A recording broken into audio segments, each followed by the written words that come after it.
As you can tell, I am really a morning person, and I am again. It is very early in the morning, and I'm already sitting on my bicycle.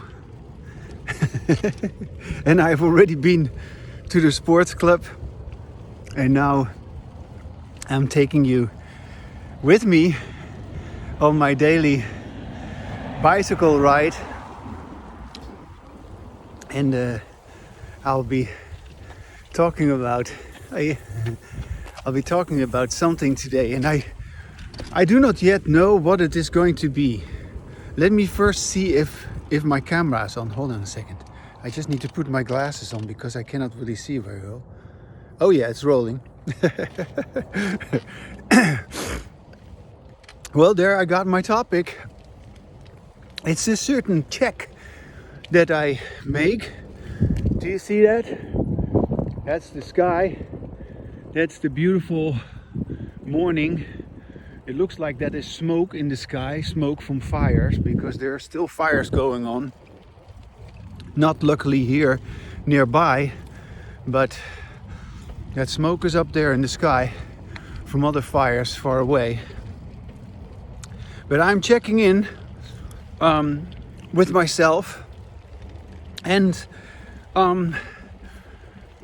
this checking in is to be considered as something that hasn't happened yet.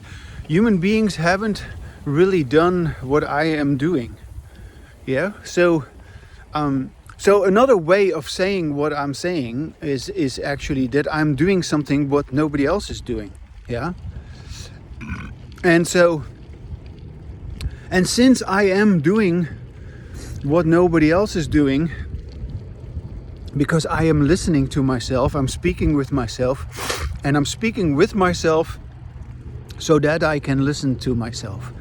I'm speaking with myself so that I want to listen to myself, so that I want to hear what I've got to say to myself. Yeah? And so that I can say what I want to say because I'm really listening to what I want to say. Yeah? All these things go together. And so since I am doing that, and since other people are not doing that, I have to remind myself of that, because to me it is already so normal. So yeah, it is so, that's just what I do. I do that whether I make these recordings or not. And so if I don't make a recording, then it is still possible for me to sort of, kind of be a little bit, not forgetful, but you just don't realize that you are actually doing that all the time, regardless of what happens. And when I say regardless of what happens, I also mean to say regardless of whether I am again affected by or involved in my own good morning. In my own disembodied language, because that happens too, of course, right? And so I'm not a saint. I don't believe in sainthood. I don't claim to be holier than thou. I am just a person who's living in this world, and I work almost every day in a very busy store with hundreds, thousands of people passing by. And so it's only natural to be affected by that.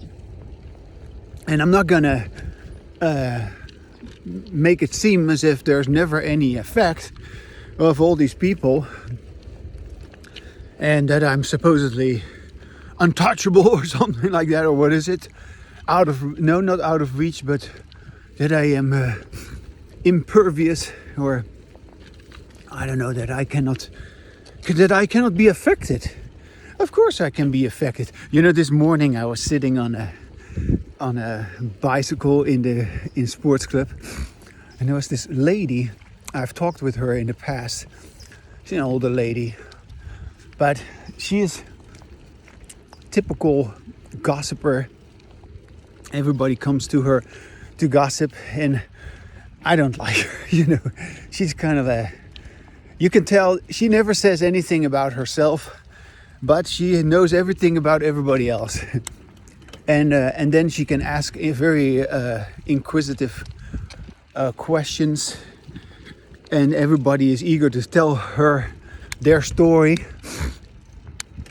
But anyway, after I talked with her once, I just felt like, nah, I don't feel like talking with you. And so ever since that time, I have been avoiding that lady, I've just not giving her any attention anymore.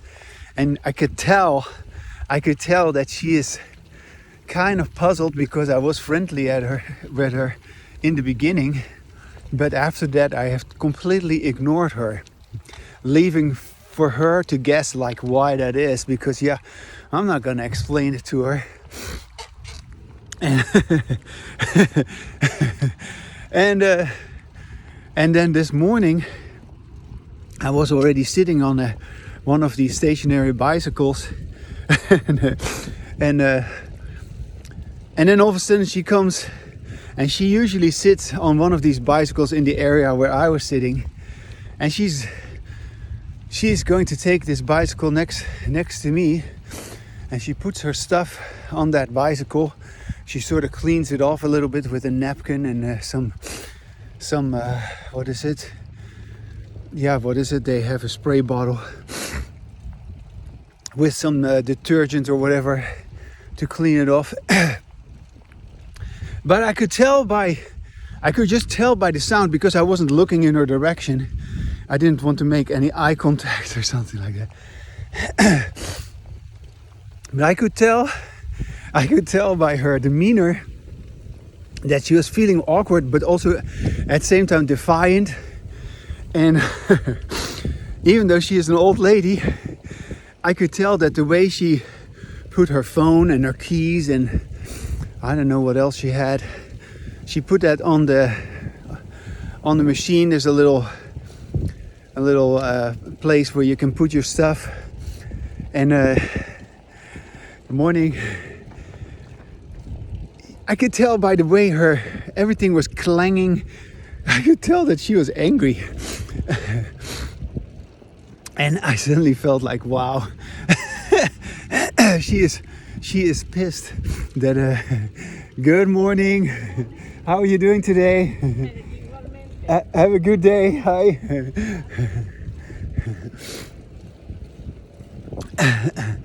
And yeah.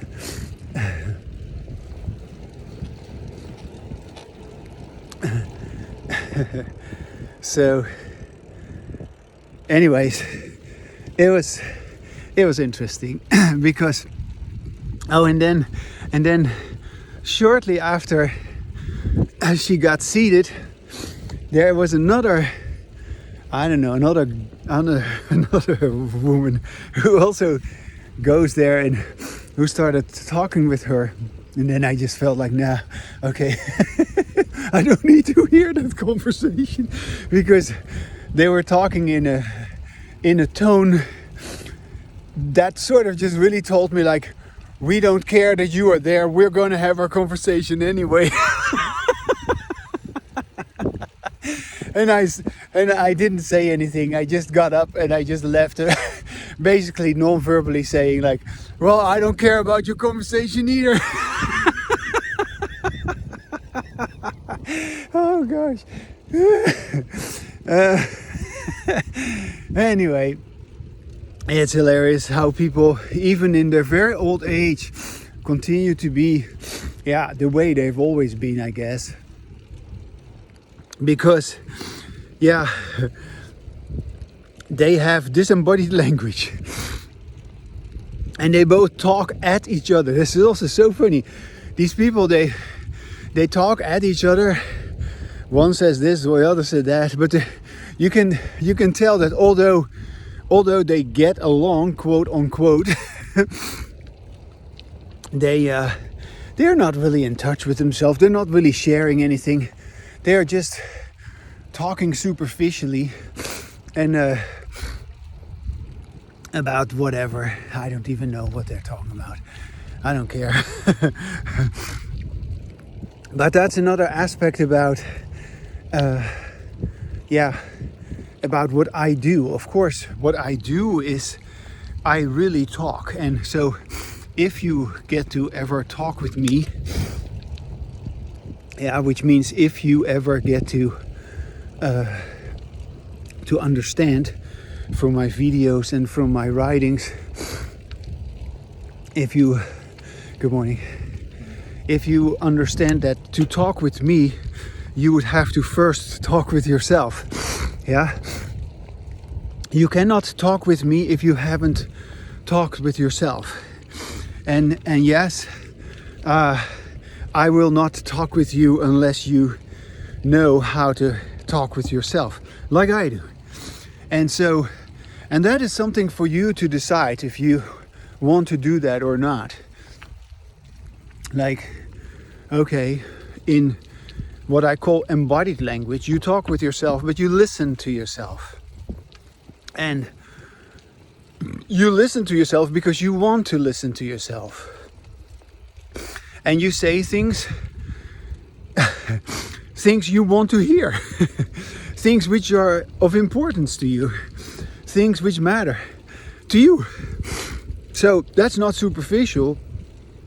And so you listen to yourself, you hear your voice, you speak with a sound which is yours, an authentic sound, and you say meaningful things. All of that goes together. Good morning. And unless you have done that with yourself, unless you have determined for yourself on your own that yes, it is true, when I listen to myself to do what I just explained, that makes a big difference between whether you are doing what I'm saying, what I'm just explaining. It makes a big difference whether you listen to yourself or not. And you have to, for yourself, by talking with yourself, assess that difference. Not determine, but assess. You have to acknowledge, you have to accept and explore on your own. Wow. When I listen to myself, I say things which I cannot say, which I cannot say when I do not listen to myself. You have to acknowledge that, fully acknowledge that. And you have to also acknowledge how foolish it is of you that you say all kinds of things while you're not listening to yourself. And these things, obviously, they don't work out. They cannot work out. They create nothing but problems. Your use of language when you do not listen to yourself is ineffective. Your use of language is highly problematic. When you don't listen to yourself, you have to acknowledge that to yourself. And all of this has to happen before you talk with me. Because if you do that on your own, I don't want to talk with you. I don't want to tell all this to you and have an argument with you about that. That's just not what I do. You have to figure that out on your own. You have to determine for yourself. And I use again a word, sorry, but it's not a determining. You know for yourself what is your embodied language. You know very well for yourself when you are listening to yourself and when you are not listening to yourself. And as long as you are not clear on that, as long as you for yourself, without me, as long as you for yourself have any question about that, you haven't really listened to yourself. You haven't really talked with yourself. You haven't really said to yourself what matters to you. And if you don't listen to what matters to you, you haven't really talked with yourself. And if you don't want to hear the things which do matter to you, but which you do not pay attention to, how's that supposed to work? It isn't working. And you are causing problems for yourself with your disembodied language. So again, all of this, what I'm telling you right now, you have to do on your own. Because if you have done that on your own, if you have established for yourself, oh wow, so when I listen to myself, everything is like this, and when I don't listen to myself, everything is like that. Okay, now, yeah, then you can talk with me. Then we can have ongoing embodied language, in which, of course, we both listen to ourselves.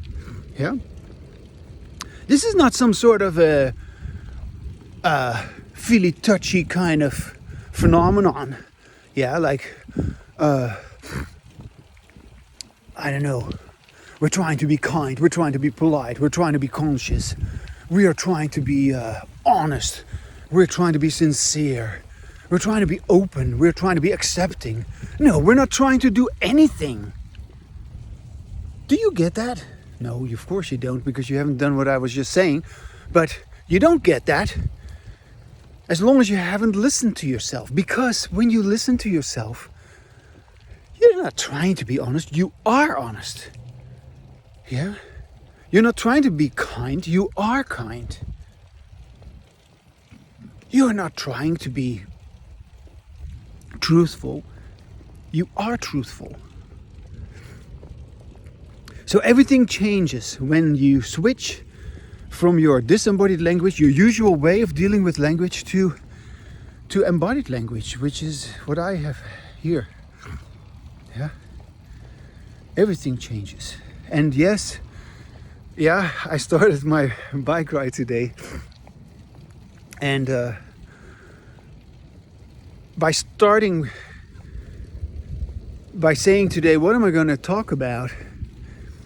I'm checking in with myself and again, yeah, sort of letting myself once more know, as I have done many times in the past and as I will continue to do as often as I need to, that yeah, I am doing this.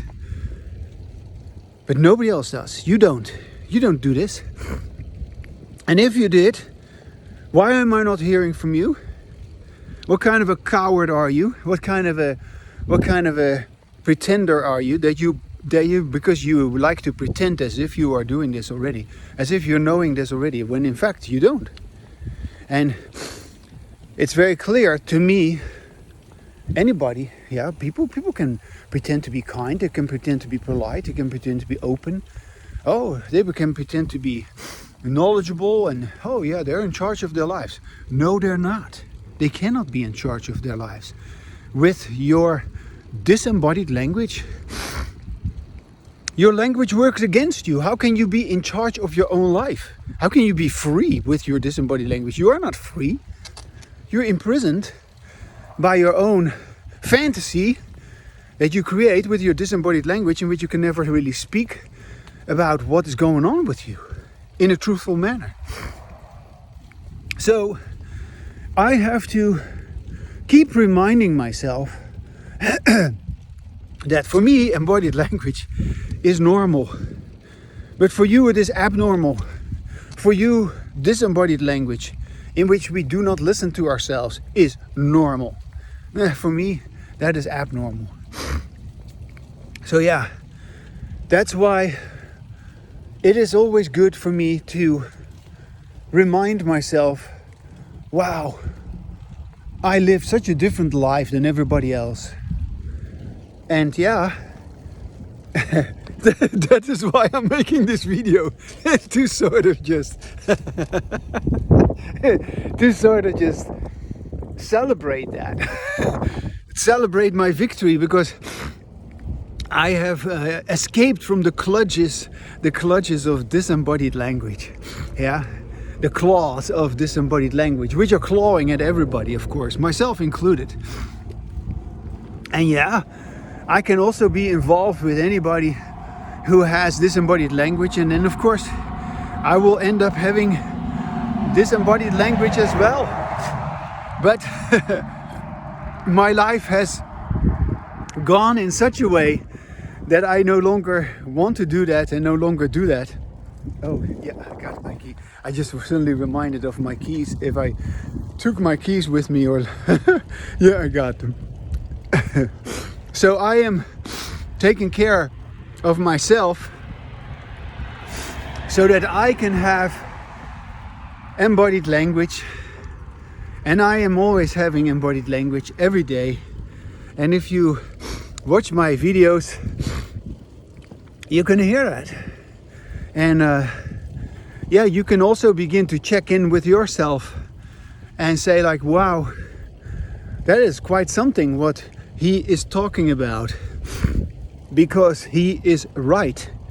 In our usual way of talking, we don't listen to ourselves while we speak. Yeah. But in our embodied language, isn't that great? In our embodied language, we finally listen. Yeah. And that is such a joy. That is such a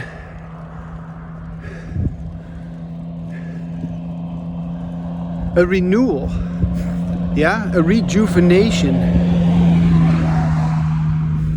A rejuvenation of our language, because our language has become stale. Yeah. Good morning.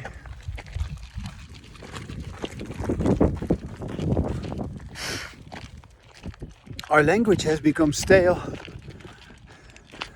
because we do not listen to ourselves. And we just keep on going with our disembodied language. We keep on going with a way of talking endlessly, in which we never ever pay attention to how we sound. How do we sound? How do we experience our own sound? Do you like to hear what you say? And then of course there is whether you like to hear the sound of what you say and whether you like to hear the content of what you say. And of course these two go together. Yeah. So when you say, you know, I once when I was studying, and I became very interested in behaviorism for quite some time. And at that time I was reading all these behavioristic research papers and books, studying everything I could find on behaviorism, radical behaviorism, that is the science of human behavior. And since I was also reaching out, I was still, at that time I was also having a Facebook page, and I posted a lot of my writing on my Facebook. And then there was a professor, someone quite well established in the behaviorist community. I won't mention his name because it doesn't matter who it is. I don't mean to to harm his reputation. But this man, he had read my descriptions, and of course my descriptions of these two response classes, because you could call embodied language and disembodied language, these are two response classes of verbal behavior. And at the time I was referring to them as sound verbal behavior, which is the embodied language, and in the disembodied language I called it noxious verbal behavior. And so anyway, I had described it. I had also compared it with animal research that I had read, and there were all kinds of links that I made with other scientific disciplines, neurobiological evidence, polyvagal theory, but also studies about vocalizations of primates. Anyways, I had a whole bunch of different angles on explaining in a relatively coherent behavioristic way what my description was about these two different response classes which occur universally, so which are therefore also biologically determined, because in every population, human beings, they produce, you could say, either a sound of well-being when they are at ease and when they're feeling safe, or when they are feeling attacked, or when they are fighting. They produce a different sound, and those different sounds they map onto, of course, embodied language and disembodied language, which I then called sound verbal behavior and noxious verbal behavior. Noxious referring to the sound, and sound, or the sound of sound verbal behavior referring to the sound of, of a person who has sound verbal behavior, who sounds good.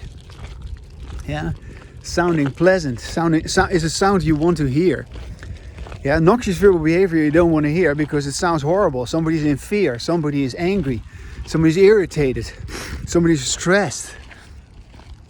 All right, so anyways, this particular professor, and this was already many years ago, of course, but nevertheless I'm reminded of it all of a sudden, and it sort of relates to what I'm telling you today. This particular professor, he had read some of my work and he was kind of intrigued, and he suggested I write a paper about it and publish that paper, and he even offered his help to get that paper together. And so I ended up having some Skype conversations with him, and he is a very amiable man, no doubt. He was a pleasant person. But when it came to the topic which I was just addressing, the fact that you need to talk out loud with yourself, maybe I wasn't as clear on it as I am today. I wasn't perhaps as clear on it in the sense that right now I'm absolutely 100% certain that no, you need to do this yourself before you talk with me, because I cannot have embodied language with you unless you have done that sort of groundwork. And it's kind of like a little bit like with mathematics. You have to know how to count and how to add and subtract and multiply. It is sort of like assumed that you already know that. Well, you cannot come to math class if you don't know how to count and how to divide. Okay.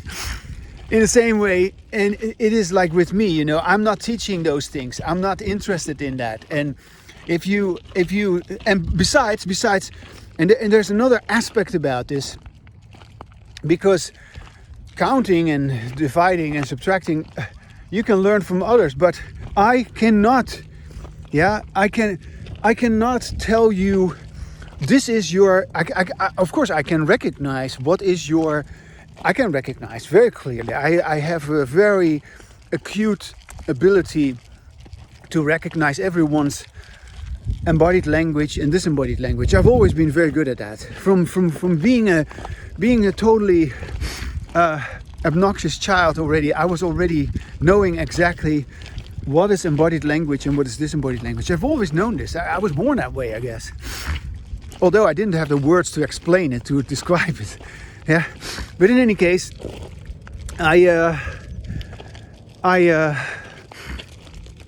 when it comes to embodied language and a disembodied language, you have to determine that for yourself, because if I tell you, I can do it, I've done it for many years. In all these seminars that I've given, all these workshops, all these sessions that I've given, I have sort of illustrated it to people, I have pointed it out, I've let them feel it, I've created a circumstance in which they were able to finally acknowledge it. But my experience with that has been that whenever I determine for other people what it is, they start to fight with me. I don't determine for other people anymore what it is. And of course, I never determined it in the first place, but I simply observe it. I simply acknowledge it. But so I don't determine it. It's not up to me to make that decision. Like, this is what it is. You know, it doesn't depend on me. No, actually, it depends on you. Because I just don't want to. I'm not interested in that argument with you. I'm not interested in convincing you. I'm not interested in teaching you this.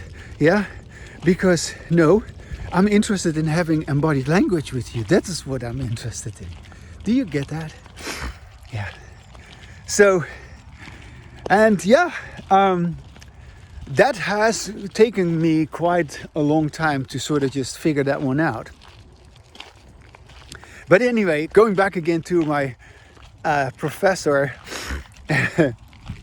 when I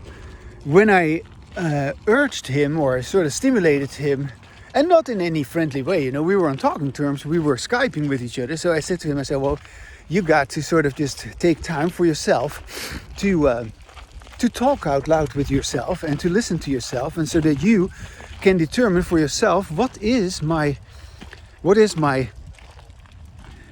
sound verbal behavior and what is my noxious verbal behavior. And of course, he had attempted, of course, the man was already quite old, and he had already published many papers and he had written many books. So he was a really established old man, respected. And here he was talking with me, and I was telling him, no, you just need to do this, what he considered to be an exercise. No, it's not an exercise. You're not exercising anything. You're just talking with yourself. This is not an exercise. Don't make it into an exercise. It is not. You are not doing this to obtain some sort of a goal, or to achieve some sort of to achieve something. No, you're doing this because you're paying attention to yourself. And and so when you listen to yourself, then you pay attention to yourself. And when you don't pay attention to yourself. And when you don't pay attention to yourself, you have all these negative experiences. Yeah, you feel stressed, you feel uncertain, you feel frustrated, you feel conflicted, distracted. There's all these things, all these negative experiences. They seem to happen while you are not listening to yourself. And then when you listen to yourself, you all of a sudden, without any effort, without any real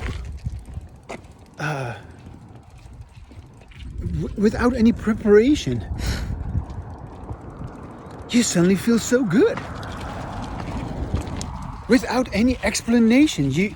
It seems like the explanation comes only after you've started to feel good. Suddenly you realize, like, wow, what is happening? I'm listening to myself. It feels so good. And I'm saying these meaningful things because I'm listening to myself. Wow, it's amazing. Yeah. I had more or less explained this to him, of course.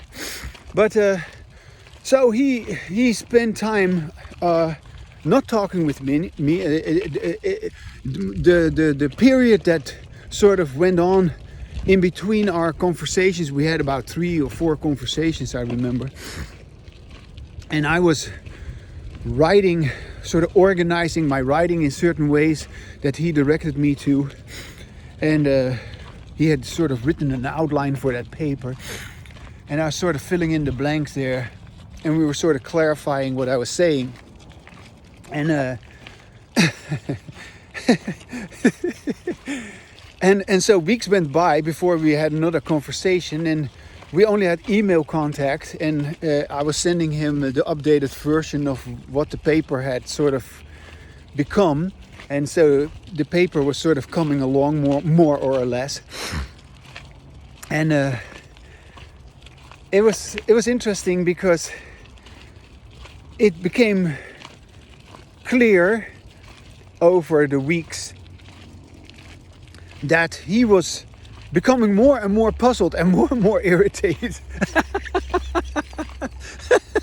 He became more and more adamant and more unwilling to even consider what I was saying.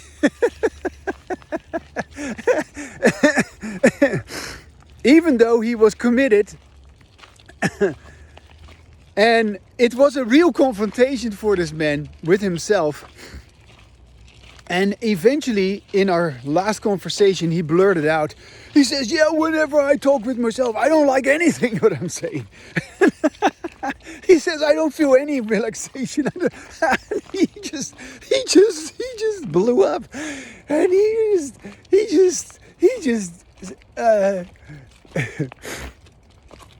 just gave it to me as if I was doing something wrong with him. I said, well, this is exactly what is needed. So that you can say, I'm sick and tired of this. So that you can say, this is what noxious verbal behavior is. This is what it sounds like. I want to stop this shit. Yeah, he couldn't handle that. And so our collaboration ended. Yeah. Well, that paper was never published, and yeah, there have been other instances, you know, where I got so-called help from other people. it always ended in some catastrophe. In any case, it is a good example to illustrate what I was just all saying.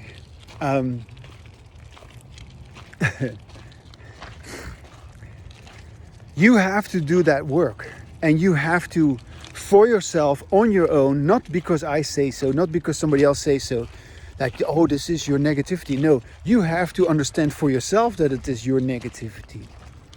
You have to acknowledge for yourself that this is your struggle, this is your problem. And I'm not going to point that out because you're going to be fighting with me, and I don't care about having that fight with you. I already had that fight. I'm done with that.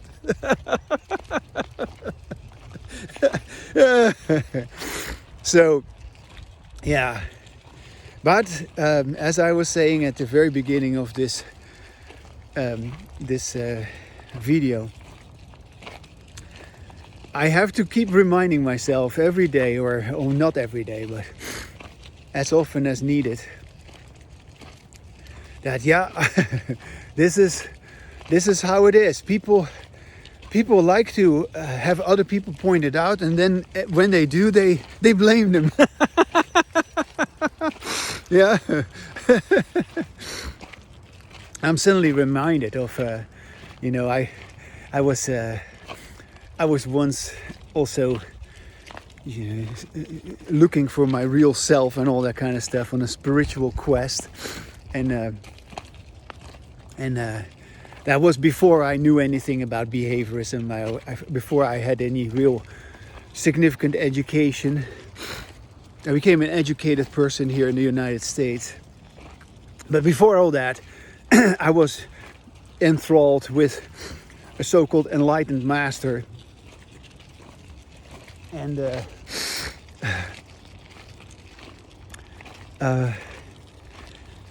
I'm not going to go into all of that stuff, but I just want to point out that there was a certain phrase that was sometimes also coming up in stories that he told. Hi. How are you? Good. Hi. And that if you meet the master on the road, you just gotta kill him. And I was going like, what? You meet the master on the road, you must kill him. Which means to say, like, no, you have to be your own master, and I don't know, something like that. And nobody can be your master. And I'm sure that it was all well intended and stuff like that. But I am nobody's master. I am my own master.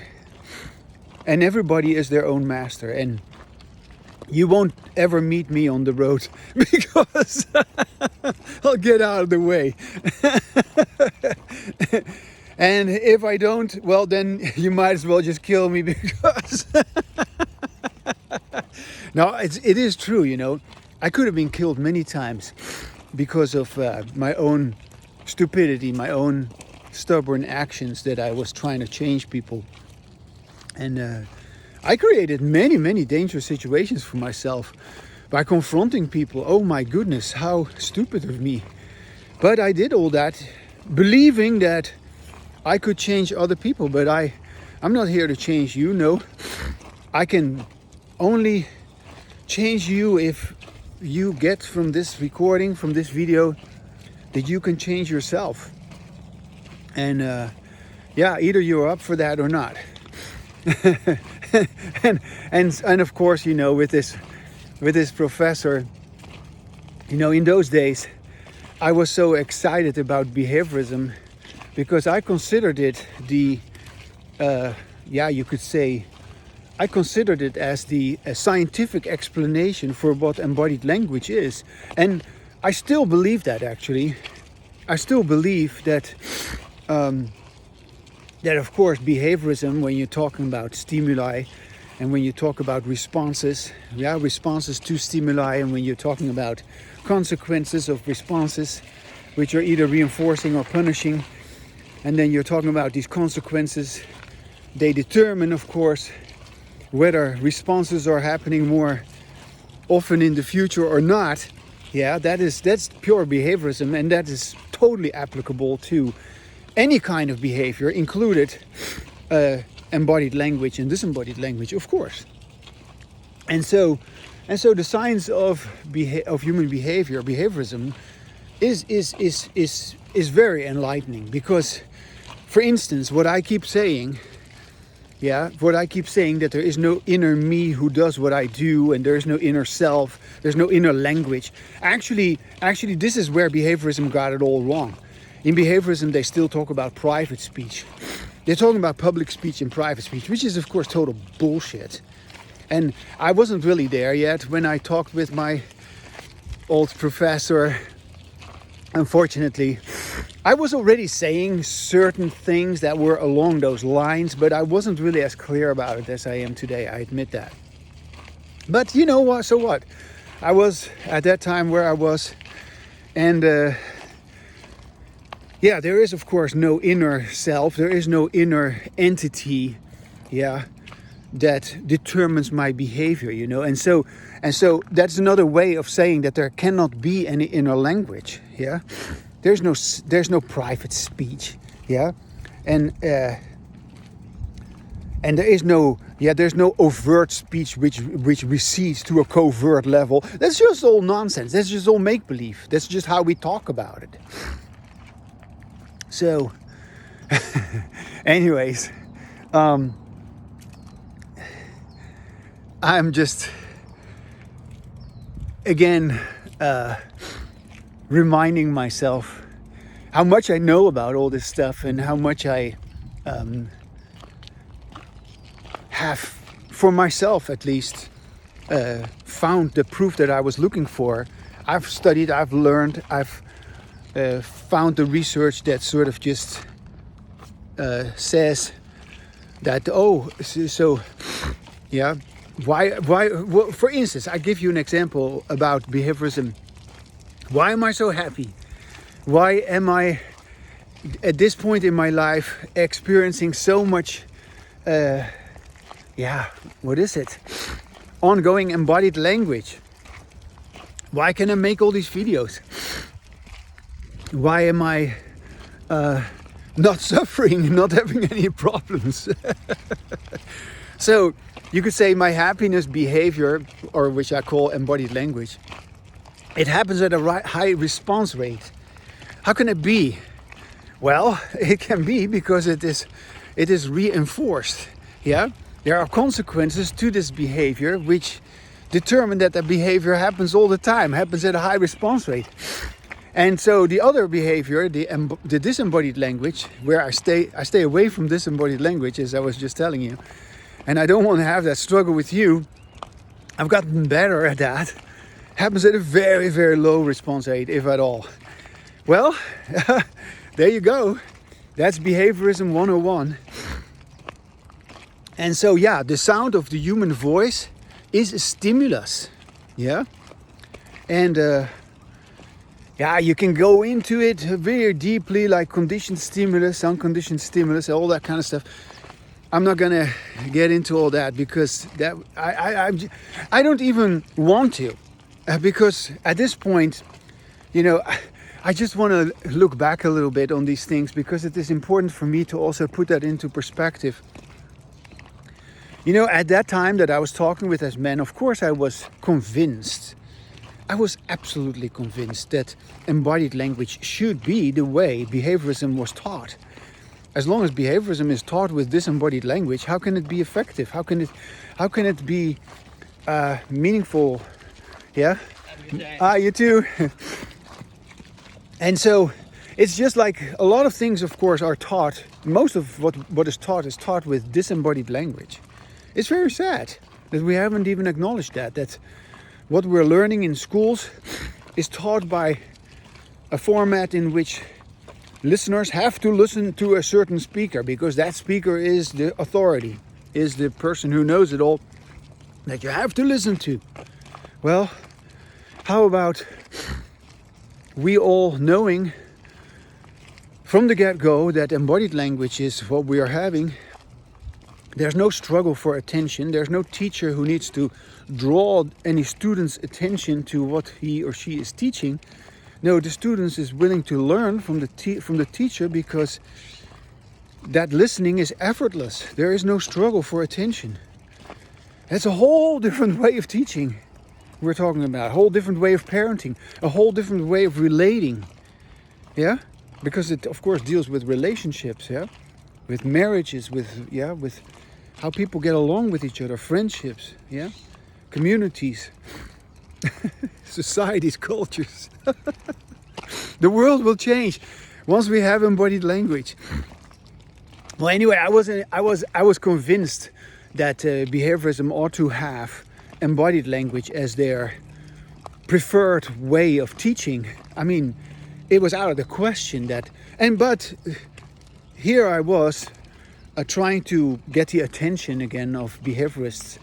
And the most of them, they were just completely ridiculing me. They were completely rejecting me. But there were a couple of them, like this man, who briefly were sort of interested, piqued their attention, and then they tossed it out because I wasn't using their jargon well enough for them to, I don't know, to please them. Yeah, to give them that, I don't know. And plus, of course, I was also very loyal to my own perspective. And so I said to myself, well, I may not know everything there's to know about behaviorism, but I know enough about it that we are talking about two different types of behavior. Yeah, we're talking about two different types of behavior. When we talk about embodied language, in which we can listen to ourselves while we speak, or disembodied language in which we do not listen to ourselves while we speak. These are two different ways of talking. Yeah?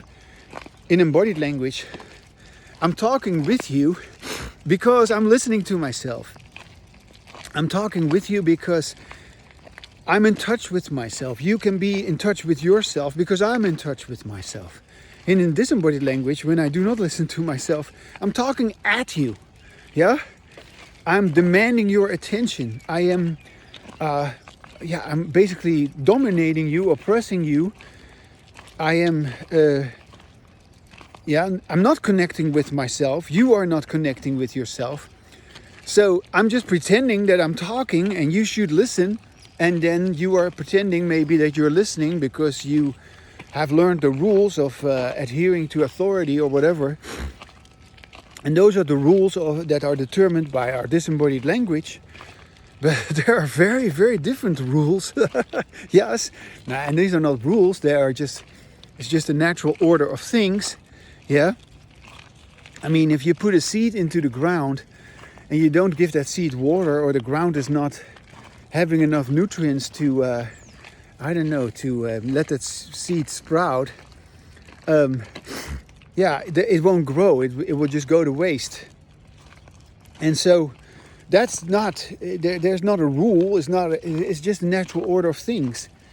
And in the same way, if behavior is not reinforced, if there's no, if let's say if a society doesn't reinforce embodied language, the language that I am having, this society, whether it's American society or the Dutch society, doesn't matter, any society, there's no society in the world which encourages, which rewards, which praises, which sort of just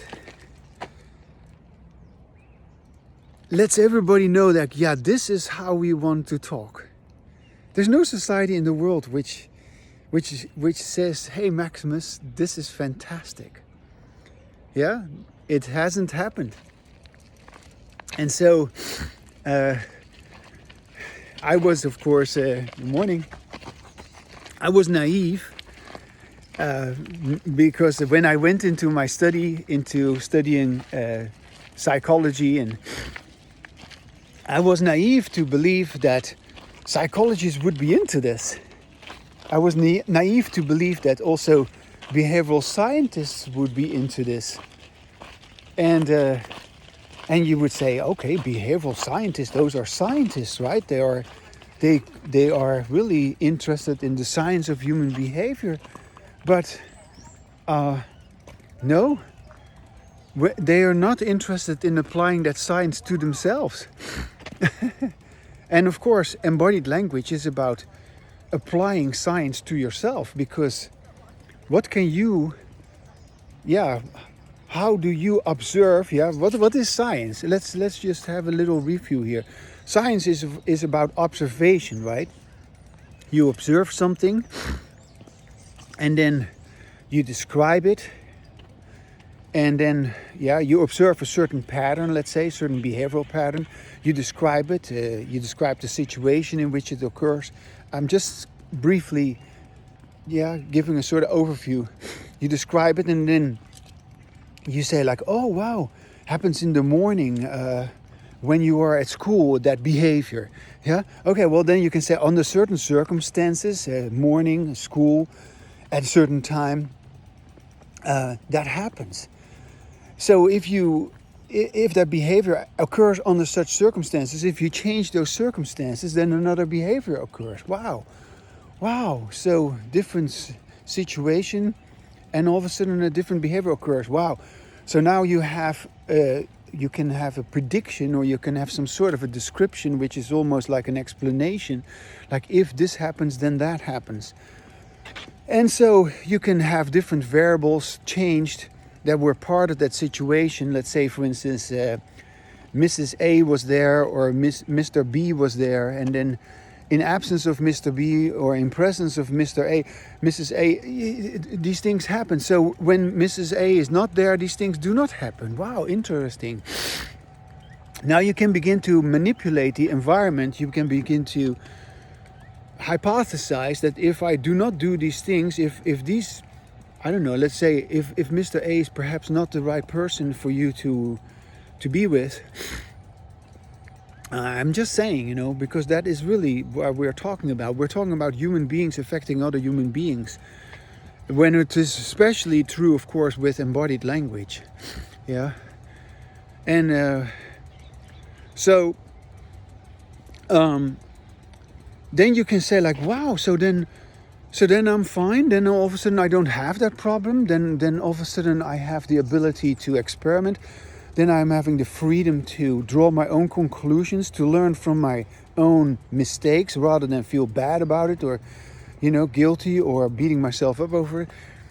All these things, they are all part of it. And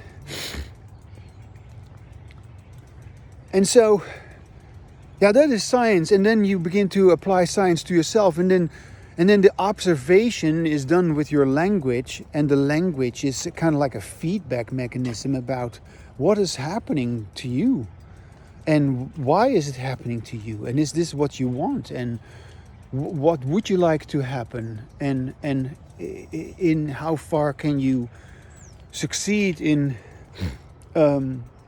making it happen by doing what I do. Yeah, I mean, I'm making it happen for myself. How did I do that?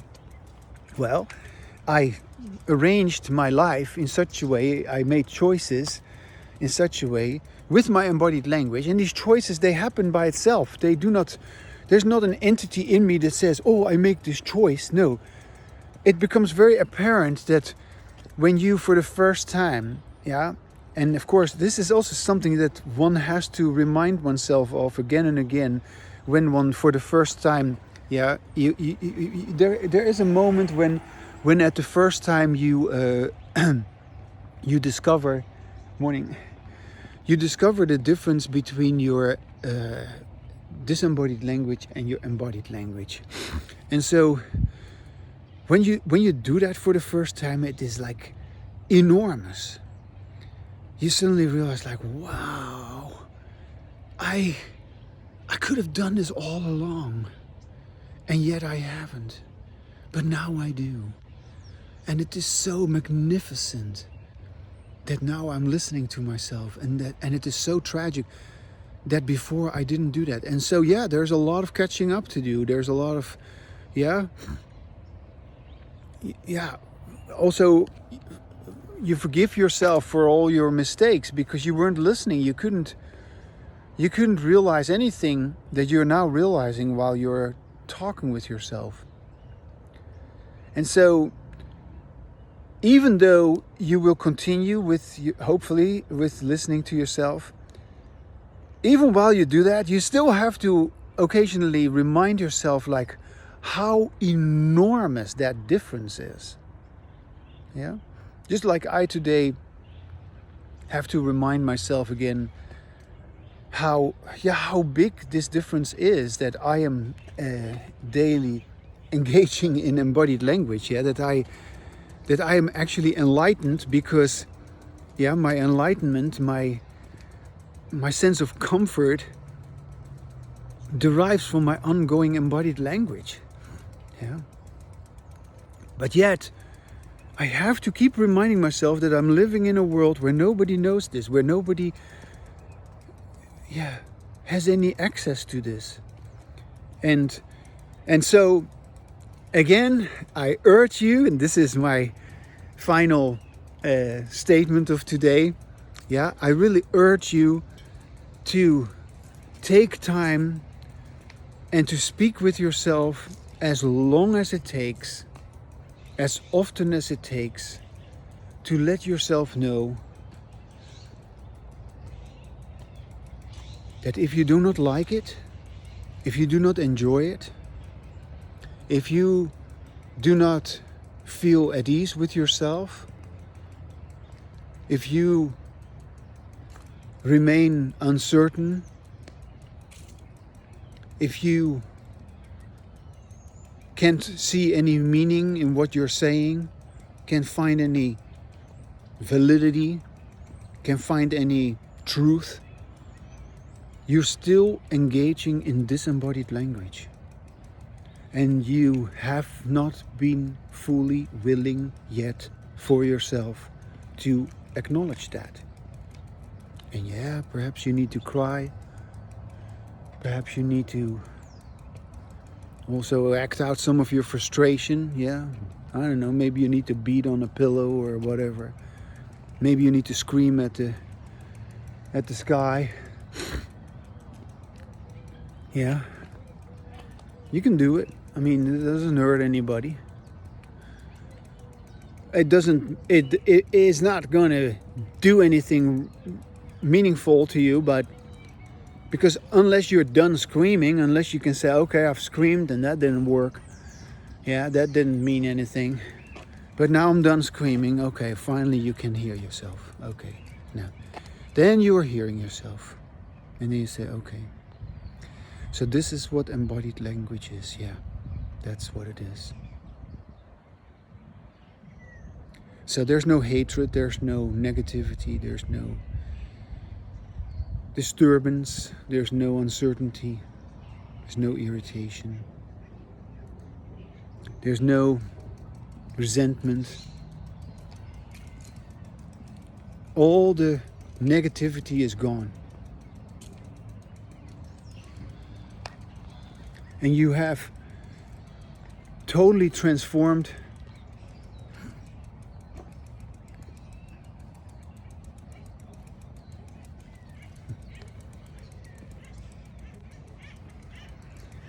into who you have always been.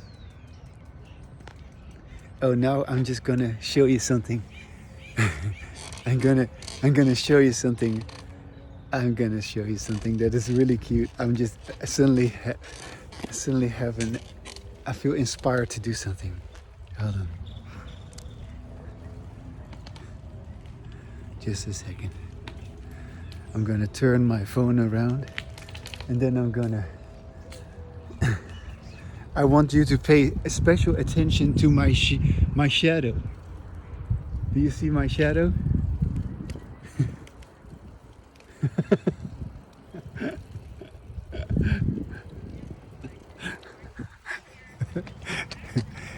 I like to ride my bicycle like that when I go over the path like that. No.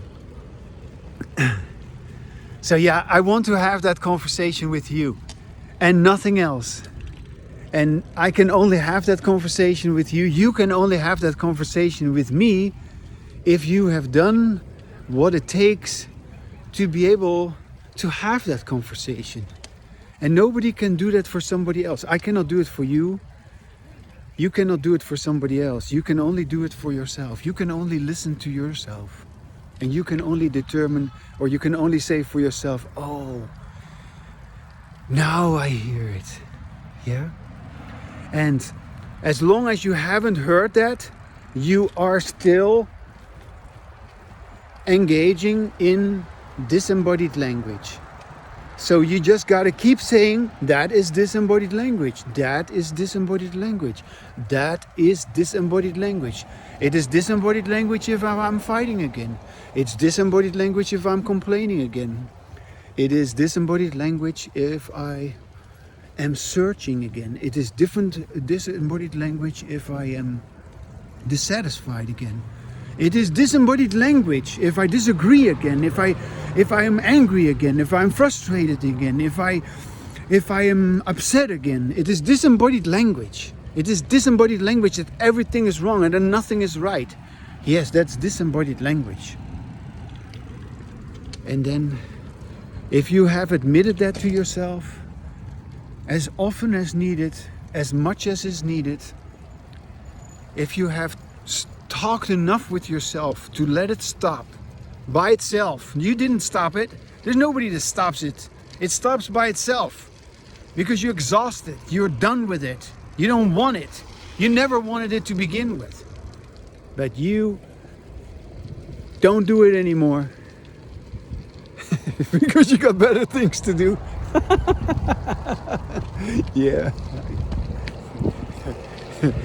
And then the great moment comes when you have your embodied language and now you know it for sure. And now this is the conversation we are going to have, okay? All right.